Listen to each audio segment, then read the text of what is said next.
Throughout human history, our ancestors have told stories of magnificent and terrifying beasts. Tales of griffins guarding treasure, colossal wolves destined to end the world, and monstrous serpents lurking in the depths. We have long considered these to be mere products of our imagination, fantastical creatures born from folklore and myth. But what if I told you that these legends are not entirely fiction? What if they are, in fact, the echoes of a lost world, fragmented memories of creatures that once walked this very planet? The line between myth and reality is often far more blurred than we might think. These beings, which have captivated our minds for millennia, were not simply conjured from thin air. Then they have ruskansenar roots deep and ancient in the fossil record. Before the dawn of our own species, the Earth was home to animals of such a scale and strangeness that their remains could easily be mistaken for the monsters of legend. These were not just stories. They were once living, breathing inhabitants of our world. They roamed the same lands, swam in the same oceans, and their bones lay waiting in the earth, ready to spark the imaginations of those who would later unearth them. So, join me on a journey back in time, a journey not just through mythology, but through the vast, incredible history of life on Earth. We will peel back the layers of legend to reveal the astonishing truths hidden beneath. We will discover that the mythical creatures that have haunted our dreams and fueled our stories were, in many ways, very, very real. The world of myth is about to meet the world of prehistory, and the connections are more profound than you could ever imagine. In the sagas of the Norse, there is a tale of a wolf of truly staggering proportions. Fenrir, a son of the trickster god Loki, was a beast so immense and powerful that even the gods of Asgard feared him. They bound him with a magical ribbon, for they knew that one day he would break free and devour the sun itself during Ragnarok, the end of the world. A creature of such terrifying power seems surely to belong only to the realm of myth. But the world that the ancient Norse inhabited was a very different place, one still emerging from the grip of the last great ice age. And in that world, there were indeed wolves of a formidable size. The dire wolf, Canis dirus, was not a creature of fantasy. It roamed across North and South America for hundreds of thousands of years, a contemporary of mammoths and saber-toothed cats. While perhaps not large enough to swallow the sun, it was a truly impressive predator. On average, it was about 25% heavier than the gray wolves we know today, with a broader head and a bite force that was significantly more powerful, perfectly adapted for crushing the bones of large prey. For the early humans who shared the landscape with these mighty hunters, an encounter would have been a terrifying and unforgettable experience. It's not difficult to see how the memory of such a powerful predator, a wolf that was visibly larger and more robust than any other, could be passed down through generations. Over time, through the telling and retelling of stories around a fire, the real dire wolf could have been embellished, its size and ferocity growing with each telling, until it was transformed into the mythological world-ending beast we know as Fenrir. In the rich tapestry of Hindu mythology, Airavata is a divine being, a magnificent white elephant ridden by the king of the gods, Indra. But Airavata is often depicted with a curious feature, 4 tusks, a trait not seen in any elephant alive today. This might seem like a simple, artistic flourish, a way to denote the creature's divine status. However, the Earth's deep past holds a surprising secret. Elephants with 4 tusks were not just a mythological concept. They were a biological reality, and they were once widespread across the globe. These were the Gomphotheres, an ancient and diverse group of elephant relatives that flourished for millions of years. Unlike modern elephants, many species within this family possess 2 sets of tusks, a pair curving upwards from the upper jaw, and another, often shorter and spade-like, protruding from the lower jaw. These lower tusks were likely used for a variety of tasks, perhaps for stripping bark from trees or digging up roots from the soft ground. They were a highly successful group, and their fossils have been found on nearly every continent. It is entirely plausible that our distant ancestors in Asia encountered the remains of these strange creatures. Imagine unearthing a skull of an animal clearly related to an elephant, yet possessing this impossible arrangement of 4 tusks. Without the context of millions of years of evolution, what other explanation could there be but that this was a creature of the gods? The myth of Airavata, therefore, may not be a work of pure fiction, but a beautiful and reverent interpretation of the fossilized evidence of a truly remarkable and very real 4-tusked beast. Deep within the Amazon rainforest, local tribes tell tales of a fearsome creature known as the mapinguari. Descriptions vary, but they often speak of a large, bipedal beast covered in reddish fur, with a terrifying, gaping mouth located on its stomach. It is said to emit a foul odor and a deafening roar, and to be largely impervious to bullets or arrows due to its thick, matted hide. For centuries, this has been dismissed by outsiders as a local superstition, a bogeyman to frighten children, but the rainforest may hold a memory of a creature that fits this description with uncanny accuracy. During the Pleistocene epoch, the same ice age that saw dire wolves and mammoths in the north, South America was home to the giant ground sloths. These were not the slow, gentle tree dwellers we know today. Creatures like Megatherium were colossal, standing as tall as an elephant when reared up on their hind legs. They were covered in thick fur, possessed enormous claws, and their skeletons showed that they had dermal ossicles, bony plates embedded within their skin, which would have formed a kind of natural armor, making them incredibly tough. The detail of a mouth on its stomach is particularly intriguing. While anatomically impossible, one theory suggests this could be a misinterpretation of the creature's scent gland, which on some animals is located on the abdomen and can emit a powerful, pungent smell to mark territory. When you combine the immense size, the bipedal posture, the thick reddish fur, the formidable claws, and the tough armored skin of a giant ground sloth, the legend of the mapinguari begins to look less like a myth and more like a surviving eyewitness account of one of the last of the Ice Age giants. The griffin is honestly one of the most iconic creatures of mythology. With the body of a lion and the head and wings of an eagle, it was seen as a symbol of divine power and a guardian of treasure, with its legend stretching from ancient Greece all the way to the Middle East. For a long time, its origins were a real mystery. But then, in the 1980s, a pretty compelling theory emerged. Paleontologists suggested that ancient Scythian gold miners, working out in the Gobi Desert, might have stumbled on the fossilized skeletons of a dinosaur called Protoceratops. Protoceratops was a ceratopsian, so a relative of the more famous Triceratops. It had a four-legged body, a sharp, beak-like mouth, and a distinctive frill at the back of its skull. To an ancient observer, that body could easily look like a lion's. The beak would look uncannily like that of a bird of prey, and the delicate, weathered frill could be mistaken for the stubs of folded wings. The bones of these creatures, found in the ground right alongside veins of gold, could very well have given rise to the story of eagle-headed beasts guarding treasure. But, the griffin myth might have a second, very real-world inspiration from the other side of the planet. In New Zealand, until just a few hundred years ago, there lived the Haast's eagle. This was the largest eagle known to have ever existed, with a wingspan of up to 3 meters and talons the size of a tiger's claws. It was the apex predator of its ecosystem, powerful enough to hunt the giant flightless moa birds. For the first Maori settlers, this was a real-life monster eagle. The convergence is honestly remarkable, a fossil that looks like a griffin and a real bird that behaved like one. In Japanese folklore, rivers and ponds are said to be inhabited by the kappa, a pretty peculiar type of water spirit or yokai. They're typically depicted as child-sized humanoids with scaly green skin, a beak for a mouth and, maybe most distinctively, a shell on their back like a turtle.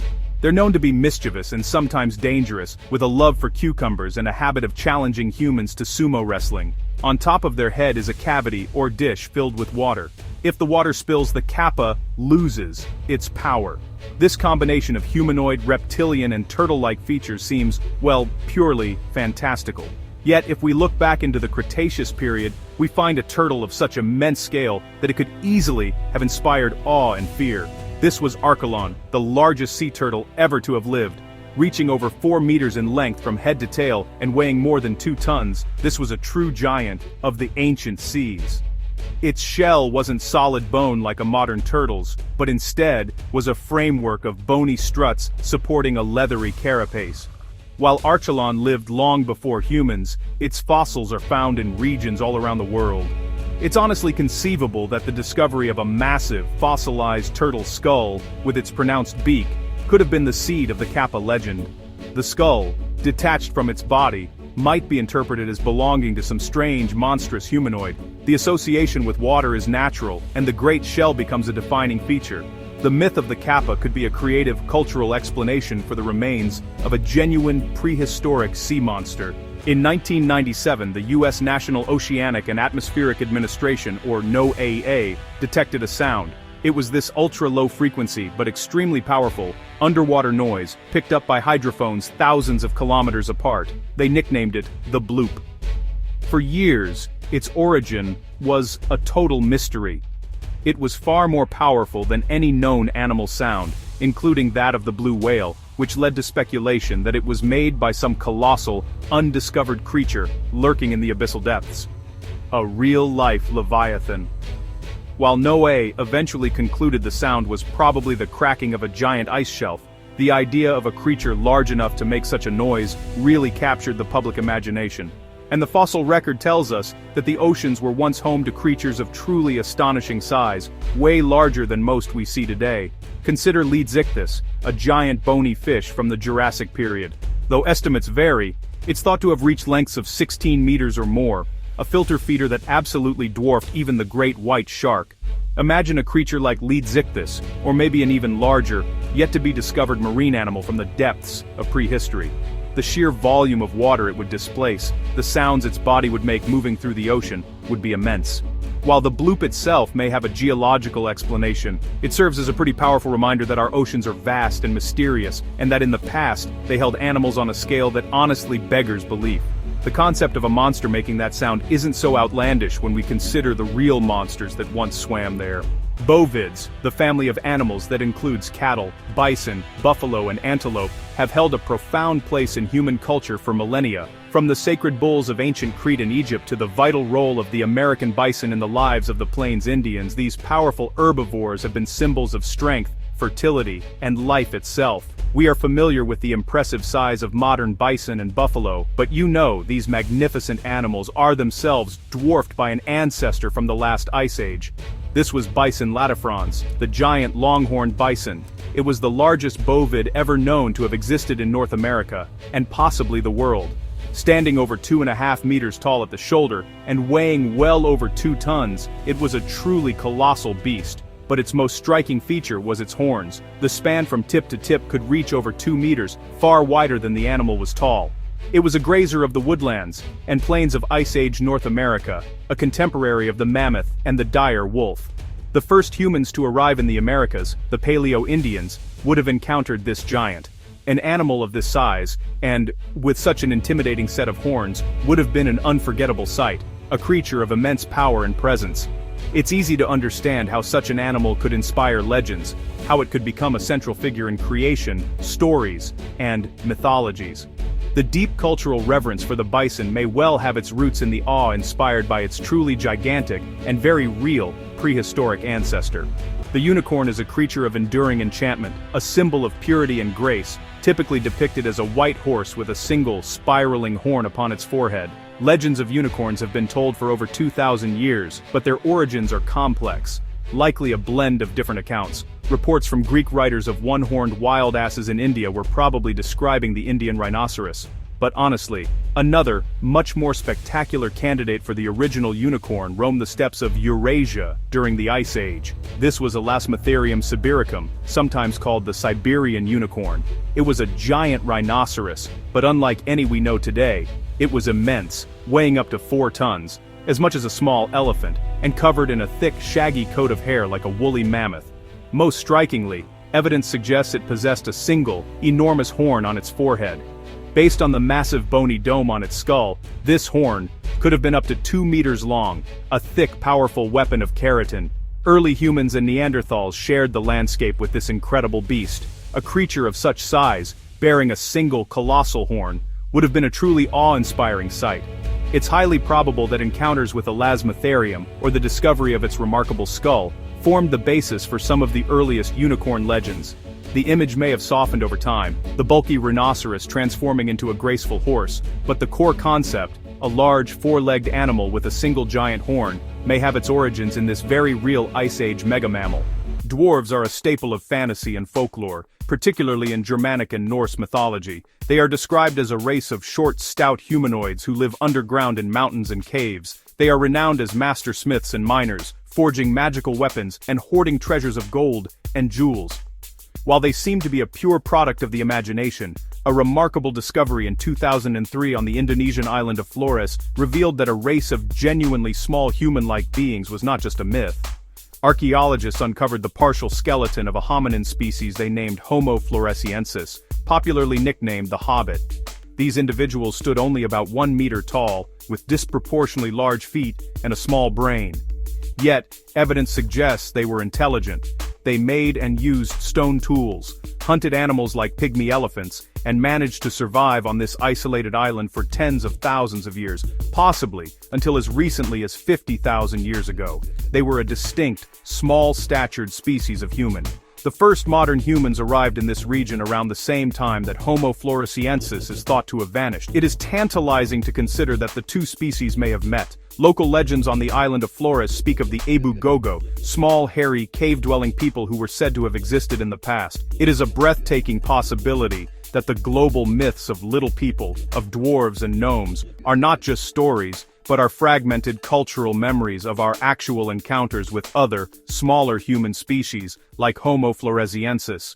The legends of the Yeti in the Himalayas and Bigfoot or Sasquatch in the forests of North America are, honestly, some of the most persistent modern myths out there. Eyewitnesses describe a large, bipedal ape-like creature covered in hair, which, walks upright, just like a human. Despite countless alleged sightings and footprints, no definitive proof of their existence has ever been found, which kind of consigns them to the world of cryptozoology. But, hey, could these tales actually be echoes of real primates from our planet's past? One candidate for the Yeti is a rare or undiscovered subspecies of bear, but a more ancient explanation could lie with an extinct ape called Gigantopithecus. This was the largest primate that ever lived, standing up to 3 meters tall and weighing over 500 kilograms. It lived in the same region of Asia that now borders the Himalayas. While it's thought to have gone extinct hundreds of thousands of years ago, it really is the perfect template for a giant ape-like creature. The legend could be a profoundly ancient memory. For Bigfoot, the possibilities are equally intriguing. While misidentified bears are probably the most likely explanation for sightings, our own family tree is filled with bipedal apes. Hominins like Australopithecus walked upright millions of years ago. While they are long extinct, the fossil record is, honestly, pretty incomplete. It's not impossible that a later, more robust hominid species survived longer than we think, its last remnants giving rise to the stories of a wild hairy man-beast in the deep forests. The legends of Yeti and Bigfoot tap into a primal part of our psyche, the memory of a time when we were not the only upright apes in the world. The story of the Loch Ness Monster is, well, famous the world over. Since the 1930s, this deep, dark Scottish loch has been the subject of speculation, with numerous sightings describing a large creature with a long neck and 1 or more humps, kind of reminiscent of a prehistoric animal. The most popular candidate has always been a surviving plesiosaur, a type of marine reptile that lived during the age of dinosaurs and was thought to have gone extinct 66 million years ago. Plesiosaurs were honestly magnificent creatures. They were not dinosaurs, but a distinct group of marine reptiles that were perfectly adapted to an aquatic life. They had a broad, turtle-like body, 4 powerful flippers, and, in many species, an incredibly long and flexible neck, topped with a small head full of sharp teeth. They were apex predators of the Mesozoic seas, and their appearance matches the classic descriptions of Nessie with, remarkable fidelity. The idea of one surviving in a cold Scottish loch is of course biologically improbable, but the legend didn't come from nowhere. The geology of the Loch Ness area is rich in fossils. In the 19th century, paleontologists like Mary Anning were unearthing the spectacular skeletons of plesiosaurs and other marine reptiles along the British coastline. These discoveries were honestly sensational, capturing the public imagination. It's highly likely that these real discoveries of sea dragons primed the public so that when the first modern sightings at Loch Ness were reported, the image of a plesiosaur was the immediate and most exciting explanation to leap to mind. The myth is not of the monster but that it still lives. Myths of giant serpents are, honestly, just about universal. From Jörmungandr, the world serpent of Norse mythology that was supposedly large enough to encircle the globe, to the giant anacondas of Amazonian legend, humanity has always had this deep fascination with and, yeah, a pretty healthy fear of snakes of impossible size. For most of history, these stories were considered, well, exaggerations, tall tales told by travelers. But discoveries in the last few decades have actually shown that the reality of prehistoric snakes was, if anything, even more terrifying than the myths. In a coal mine in Colombia, paleontologists uncovered the fossilized vertebrae of a snake so huge it almost defied belief. They named it Titanoboa cerrejonensis. Living some 60 million years ago, in the hot swampy jungles that followed the extinction of the dinosaurs, Titanoboa is estimated to have reached lengths of up to 13 meters and weighed over a ton. It was a non-venomous constrictor, kind of like a modern anaconda, but on a scale that's honestly hard to even imagine. It could have easily swallowed a crocodile whole. And just recently, in India, an even older and possibly larger snake was discovered, Vasuki indicus. The sheer size of its vertebrae suggests a creature that may have rivaled or even surpassed Titanoboa in length. The existence of these real-life behemoths proves that the concept of a world serpent isn't entirely fantastical. Our primal fear of snakes is rooted in our evolutionary history, and the discovery of these fossils confirms that the Earth was once home to serpents of truly mythological proportions. Dragons. No other mythical creature has such a powerful hold on our collective imagination. Whether it's the treasure-hoarding serpents of European lore or the benevolent, powerful spirits of East Asia, the idea of a giant flying reptile has been a cornerstone of myth for centuries. We've always assumed they were products of fantasy, a sort of composite of snakes, lizards, and birds. But during the Cretaceous period, the skies were actually ruled by creatures that were, for all intents and purposes, real-life dragons. These were the pterosaurs, the flying reptiles that lived alongside the dinosaurs, and the largest of them all was Quetzalcoatlus northropi. This was not just the largest pterosaur, it was the largest flying animal of all time. When standing on the ground, it was as tall as a giraffe. Its wingspan is estimated to have been a staggering 11 to 12 meters, the size of a small aircraft. It had a long, toothless beak and a crest on its head, and it was a formidable predator. Imagine seeing such a creature, a beast the size of a giraffe that could just take to the air and soar over the landscape. While they went extinct 66 million years ago, their fossils are found embedded in rock all over the world. Is it possible that the discovery of a massive pterosaur skeleton, with its huge wingspan, long neck, and reptilian features, was the original inspiration for dragon myths? The evidence is circumstantial, but honestly, it's pretty compelling. The Earth once had giant flying reptiles. Our ancestors may simply have found the proof and filled in the details. We end our journey with a modern myth, a creature born not from ancient folklore but from the mind of a 20th century writer, H.P. Lovecraft. Cthulhu is described as a colossal entity, part octopus, part dragon, and part human caricature, sleeping in a sunken city in the South Pacific. It represents a cosmic, unknowable horror from the depths of time and space. While Cthulhu itself is fiction, the primeval fear it taps into, the fear of monstrous tentacled beings from the deep, has a very real basis in Earth's ancient oceans. The seas of the late Cretaceous period were home to a creature that could have been pulled straight from Lovecraft's nightmares, Tusateuthis longa. This was a giant, vampire squid-like cephalopod. While we only have fossils of its gladius, or internal shell, these structures can be over a meter long, suggesting a total body length, including tentacles, of perhaps 10 to 11 meters. It was a contemporary of the great mosasaurs, and fossils show that these two sea monsters actually preyed upon each other in epic deep-sea battles. A creature of this size, a colossal squid-like animal with tentacles lined with hooks, lurking in the darkness of the ancient ocean, is a truly terrifying thought. It embodies the same kind of alien horror that Cthulhu represents. While Lovecraft was writing fiction, he was unknowingly channeling a deep evolutionary memory of a time when the oceans were not our own. They belonged to colossal tentacled predators, real-life krakens and monsters that make even our modern giant squids seem tame by comparison. As our journey comes to an end, it becomes pretty clear that the worlds of myth and paleontology are not so far apart. The griffin in the desert, the giant wolf at the end of the world, the one-horned beast of the steppe, these aren't just fanciful tales, they're stories built upon a foundation of truth, inspired by the fossilized remains of creatures that were stranger, larger, and honestly, more magnificent than we could have ever guessed.